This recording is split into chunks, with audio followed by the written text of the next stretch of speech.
আগে আমি খাসির মাংসটা খুব একটা ভালো করে রান্না করতে পারতাম না, কিন্তু আমার মায়ের হাতের এই রেসিপিটা দেখার পর থেকে আমি এই রান্নাটা মোটামুটি ভালোই পারি আর আমাদের বাসায় খুব পছন্দ করে।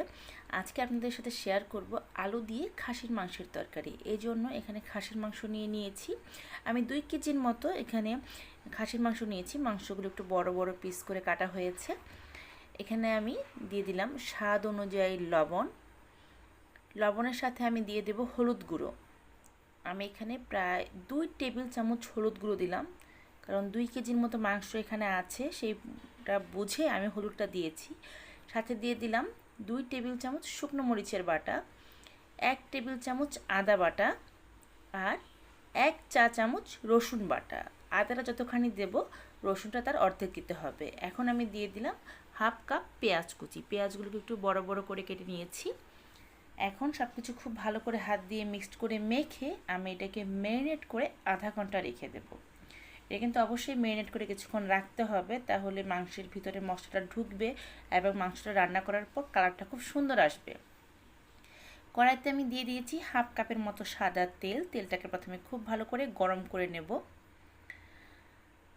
তেলটা গরম হয়ে গেলে এখানে আমি দিয়ে দেবো জিরা। আমি কিছুটা জিরা এখানে ফোড়ন দিয়ে দিলাম আর দিয়ে দিলাম 2টার মতো তেজপাতা। তারপর যে মাংসটা আমি ম্যারিনেট করে রেখেছিলাম সেই মাংসটা আমি এখানে দিয়ে দিচ্ছি। আমার এই রেসিপিগুলো আপনাদের ভালো লেগে থাকলে আমার চ্যানেলটা সাবস্ক্রাইব করে পাশে থাকা যে বেল আইকনটা আছে ওখানে ক্লিক করে দেবেন। আমি এরকম রেসিপি আপলোড করার সাথে সাথেই আপনি নোটিফিকেশন পেয়ে যাবেন। দেখুন আমি কিন্তু মাংসটা চুলায় দিয়ে দিয়েছি আর এখন এটাকে খুব ভালো করে কষিয়ে নিতে হবে। তো যেটা বলছিলাম ভিডিও শুরু হতেই, যে মাংস কিন্তু আমি আগে এভাবে রান্না করতে পারতাম না, বিশেষ করে খাসির মাংসটা রান্না করতে পারতাম না। রান্না করলেও কালারটা খুব একটা সুন্দর হতো না বা খেতেও আমার কাছে খুব একটা ভালো লাগতো না। কিন্তু অনেস্টলি স্পিকিং আমি যদি বলি, আমার মায়ের হাতের এই রেসিপিটা খুব ভালো হয়। মা খুবই ভালো রান্না করে, আমার বাসার সবাই খুব পছন্দ করে। তো মা যখন রান্না করে আমি ভিডিও করার সুবাদেই যখন ক্যামেরাটা স্টার্ট করি, সম্পূর্ণ রেসিপিটা আমি ধারণ করি ভিডিওতে, আপনাদের সাথেও শেয়ার করি আর আমারও শেখা হয়ে যায়। আমি আসলে এখন মায়ের মতো অতটা ভালো না পারলেও কিছুটা হলো আমার মানে আগের চেয়ে অনেক ভালো হয়, সবাই পছন্দ করে আর কি। তো সেই রেসিপিগুলো আপনাদের সাথে আমি স্টেপ বাই স্টেপ শেয়ার করেছি। এর আগেও মায়ের হাতের মাটন কষা, মাটন কারি, সেই রেসিপিগুলো শেয়ার করেছি। আজকে ভাবলাম আলু দিয়ে কিভাবে খাসির মাংসের পাতলা ঝোল রান্না করতে হয় সেই রেসিপিটা শেয়ার করি।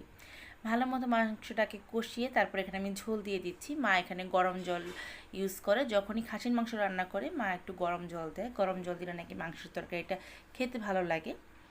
এখন এটাকে 30 থেকে 40 মিনিট মিডিয়াম হিটে আমি রান্না করব, কারণ মাংসটা ভালো মতো সিদ্ধ হবে। দেখুন ঝোল দেওয়ার সাথে সাথে কালারটা কতটা সুন্দর হয়েছে। এখন 30 মিনিট হয়ে গেছে, মাংসটা কিন্তু অনেকটাই শুকিয়ে এসছে।